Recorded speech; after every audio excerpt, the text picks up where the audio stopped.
इस वक्त हम लोग उत्तर प्रदेश की राजधानी लखनऊ में हमारे बीच retired justice B D Naqvi साहब हैं। जिस तरह से खासकर हिंदुस्तान में आइल ऑफ मोहम्मद को लेके, मोहम्मद सल्लल्लाहु अलैहि वसल्लम को लेके पूरे भारत में प्रदर्शन हो रहे हैं।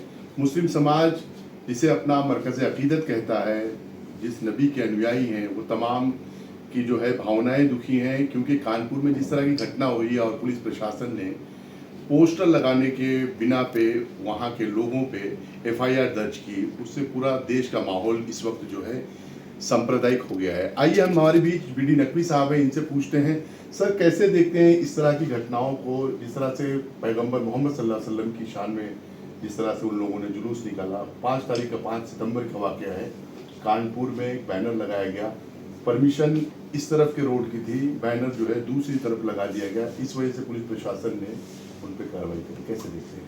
देखिए, ऐसा है कि ये बड़ा डेलिकेट सवाल है जो आपने पूछा। आई लव मोहम्मद अगर कोई आदमी कहता है तो हिंदुस्तान का संविधान उसको ये इजाज़त देता है कि वो मज़हब की उसको आज़ादी है, अपनी बात कहने की आज़ादी है। लेकिन इसके साथ साथ जो बैलेंस है, किसी भी चीज़ को हम मज़हब को टूल नहीं बना सकते सियासत का। अफसोस की बात यह है कि यहाँ की जो सरकारें हैं जो चल रही हैं वो पूरा धार्मिक उन्माद का मौका देती है कुछ लोगों को। अभी मैं देख रहा था कि इंदौर के अंदर मुसलमानों को बहिष्कार करो, इस तरह का एक जुलूस निकल रहा था। शायद उस पर कोई रोकथाम नहीं की। एडमिनिस्ट्रेशन को निष्पक्ष होना पड़ेगा, ईमानदार होना पड़ेगा, और इसके साथ साथ जो हमारे लोग मजहबी रहनुमा हैं उनको अपनी सियासत से दूरी बनानी पड़ेगी। उनका काम जो है उसको समझिए, सियासत करना उनका काम नहीं है।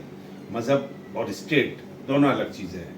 हिंदुस्तान का एक कॉन्स्टिट्यूशन है, वो एक लिमिटेड आज़ादी देता है आपको, फ्रीडम ऑफ स्पीच देता है और फ्रीडम ऑफ असेंबली भी देता है, और बहुत ही फ्रीडम देता है। लेकिन उसके ऊपर कुछ चेक्स हैं, उन चेक्स को भी समझना होगा कि हम कोई भी असेंबली करें तो उससे लॉ एंड ऑर्डर प्रॉब्लम पैदा ना हो। ये तो स्टेट की बात है, और स्टेट को ऑनेस्ट होना पड़ेगा, उसको नॉन डिस्क्रिमिनेटरी एटीट्यूड अपनाना पड़ेगा कि जो वाकई दंगाई हैं, जो कोई दंगा करते हैं, चाहे वो मज़हब के नाम से करें या किसी और टूल से करें, तो उनको निष्पक्ष तौर से देखना चाहिए। और मेरा कहना ये होगा कि जो बेगुनाह लोग हैं उनको ना परेशान किया जाए। अगर किसी ने हंगामा किया है तो उस पर एक्शन हो। खाली आई लव मोहम्मद की पोस्टर लगा देना मैं समझता हूँ कि थोड़ा सा एक्सेस है, ये थोड़ा सा जाती है।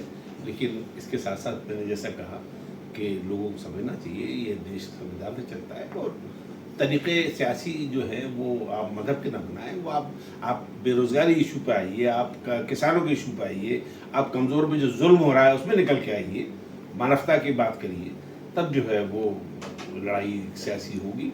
मुझे लगता है कि ये सब पीछे से कॉन्स्पिरेसी कराई जाती है पॉलिटिकल बेनिफिट लेने के लिए। मेरा भी ये ख्याल है। जनाब, जिस तरह से चंद सालों में जब से बाबरी मस्जिद का फैसला आया है, उसके बाद से खासकर जो है बहुल समाज के लोगों का बहुत मनोबल बढ़ा हुआ है। ऐसा मुस्लिम समाज के लोगों का कहना है कि अगर हमारी मस्जिद हमारे हाथ से नहीं हो। उसके बाद लगातार मस्जिदों का जिस तरह से शहीद किया जा रहा है, तोड़ा जा रहा है, चाहे उत्तराखंड हो चाहे उत्तर प्रदेश हो, बहुत सी ऐसी मस्जिदें हैं जो किसी न किसी आधार पर तोड़ दी गई।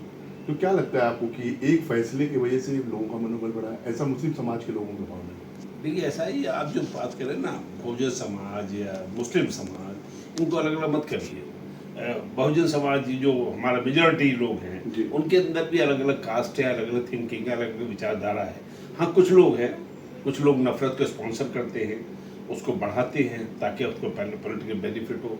और आपने देखा इस मुल्क के अंदर मस्जिदें जगह जगह ढाई गई, गिरजे ढाए गए, तो उसका रिएक्शन क्या हुआ? उसका रिएक्शन ये हुआ कि आज हमारे जो हिंदुस्तानी भाई हैं, जो हमारे सिटीजन हैं, जो बाहर नौकरी कर रहे हैं, अमेरिका में मारपीट की जा रही है, उनको भगाया जा रहा है, कनाडा में जो है हो रहा है, ऑस्ट्रेलिया में हो रहा है, आयरलैंड में हो रहा है, कितने कंट्रीज़ में हो रहा है, ये कभी होता था?